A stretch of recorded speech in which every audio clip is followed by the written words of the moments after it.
decíamos, yo morí con Cristo. Ya hemos explicado que el hecho de que Cristo murió por nosotros en nuestro lugar, eso lo dice todo. Hoy quiero enseñarles algo que deseo que ustedes tengan muy, pero muy en cuenta. En este capítulo de Romanos 6, he tenido una experiencia gloriosa. Después de muchos años de ser pastor y de escuchar una y otra vez que yo como cristiano tenía que morir diariamente al pecado, siempre me decían que yo tenía que morir al pecado, y eso era un conflicto serio para mí, porque yo no sabía cómo era que se moría diariamente al pecado.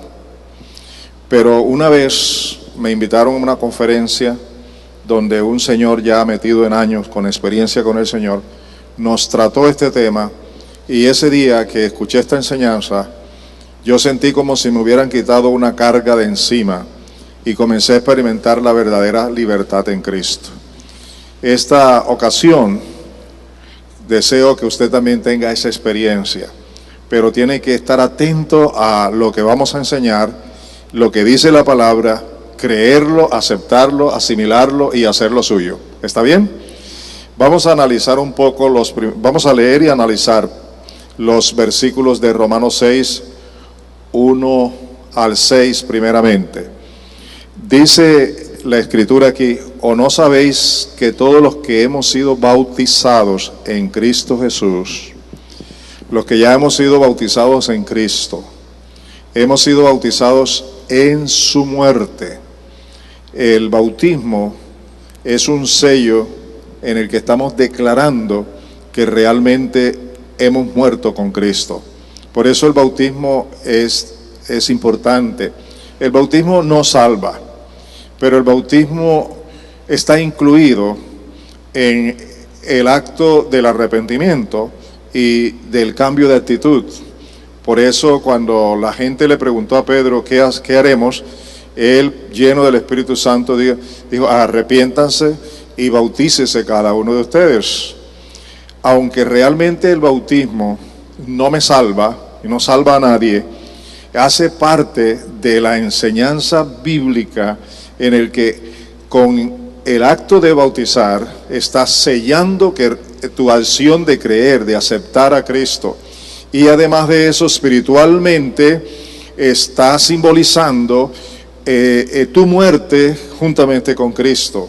Algunos lo ilustran diciendo: cuando bajas a las aguas es como bajar al sepulcro, cuando sales de las aguas es como salir del sepulcro. Es un símbolo, algo simbólico acerca de la resurrección, pero tiene un significado espiritual que nosotros no podemos pasar por alto, y es lo que Pablo nos está diciendo aquí, que todos hemos sido bautizados en Cristo Jesús, hemos sido bautizados en su muerte, o sea, hemos participado de su muerte. Por tanto, hemos sido sepultados con él por medio del bautismo. ¿Se da cuenta de lo que está diciendo? Para muerte, a fin de que como Cristo resucitó de entre los muertos por la gloria del Padre, así también nosotros andemos en novedad de vida. ¿Se da cuenta que nosotros tenemos que tomar conciencia que al recibir a Cristo como Señor y Salvador, al nacer de nuevo, cuando estamos en el acto de bautismo, estamos obedeciendo la orden que el Señor nos ha dado y proclamando públicamente que definitivamente hemos recibido a Cristo como Señor y Salvador, y espiritualmente estamos participando de su muerte y de su resurrección para una nueva vida, una novedad de vida, vida nueva en Cristo, que comienza a partir del arrepentimiento, de la entrega, que se sella con ese acto del bautismo. Si usted no lo ha hecho, pues ahí saben lo que la palabra nos está diciendo. Sigue diciendo: porque si hemos sido unidos en él, en la semejanza de su muerte, ciertamente lo seremos también en la semejanza de su resurrección. Sabiendo esto, yo quiero recalcar esto, sabiendo esto, ¿qué es lo que debemos saber? Que nuestro viejo hombre fue crucificado con Cristo, para que nuestro cuerpo de pecado fuere destruido a fin de que ya no seamos esclavos del pecado. Quiero también explicarles algo. Hay una discusión para saber en qué consiste el viejo hombre, que es la manifestación de nuestra naturaleza caída. Quiero explicarles lo siguiente. Cuando Dios creó a Adán y a Eva, los creó a la imagen de Él, a su semejanza. Los creó en una actitud, en un acto de amor, sí, pero también en una característica propia de darle su vida a ellos. Él sopló sobre ellos aliento de vida. Esa pareja, cuando comenzó a existir, no tenían pecado ni conocían el pecado. Eran totalmente inocentes acerca del pecado.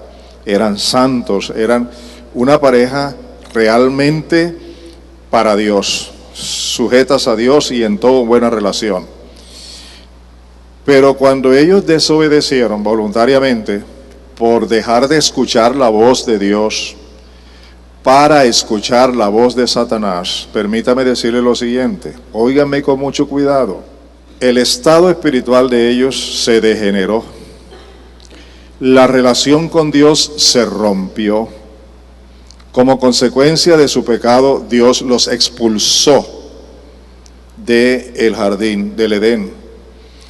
Ahora, como Satanás los venció, entró en ellos la influencia satánica y pasaron de ser seres espirituales para convertirse en seres carnales, pecadores.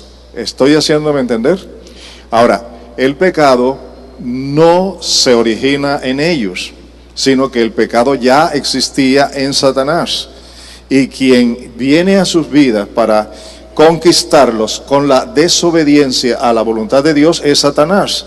Así que el espíritu de influencia que entra ahora en sus vidas para acabar con su relación con Dios fue una influencia satánica. Esa influencia satánica que entró en Adán y Eva, ese espíritu satánico, ese espíritu que, como dice Efesios capítulo 2, que ustedes pueden comprobarlo, es el espíritu que opera hoy todavía en los hijos de desobediencia. Ese espíritu es el que domina al hombre sin Cristo. Y todos nosotros que nacimos de Adán y Eva, todos nosotros hemos nacido en esa condición, muertos en pecado, condenados a la perdición eterna, sin Dios, expulsados de la presencia de Dios, sin la gloria de Dios.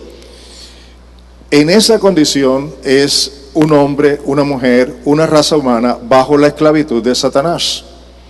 Como ellos no heredaron eso de Dios, sino que lo heredaron de Satanás, eso es lo que viene a constituirse en ese viejo hombre que heredamos de Adán y Eva, una naturaleza corrompida por el pecado, por la influencia satánica, de la cual Jesucristo viene ahora a hacernos libres, no solamente del pecado en sí, sino de la esclavitud que Satanás tenía sobre nosotros. Por eso nos convence de pecado, de justicia, la justicia que Dios hizo, y de juicio, el juicio que Dios hace contra Satanás, para que ya Satanás no tenga poder sobre la vida de los hijos de Dios.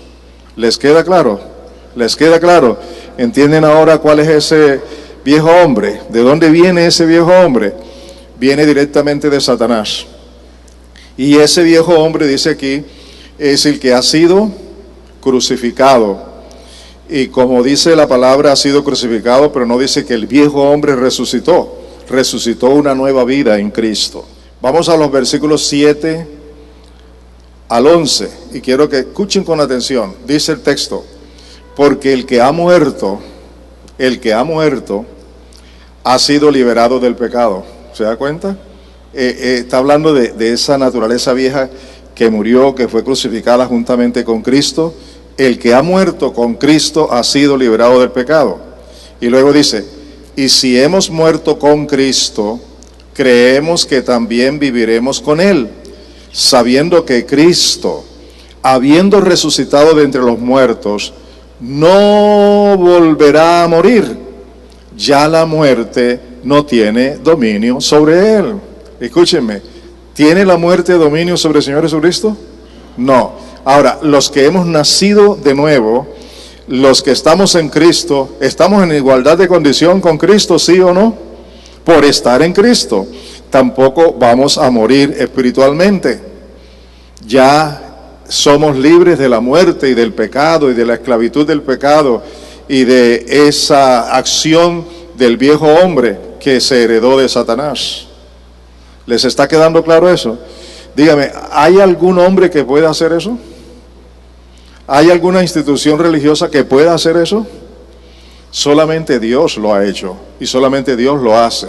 Y cuando entendemos estas cosas, debemos estar muy agradecidos, pero no solo muy agradecidos, sino también dispuestos a llevar una vida acorde con ese Dios tan bueno y santo que nos ha hecho parte de su vida.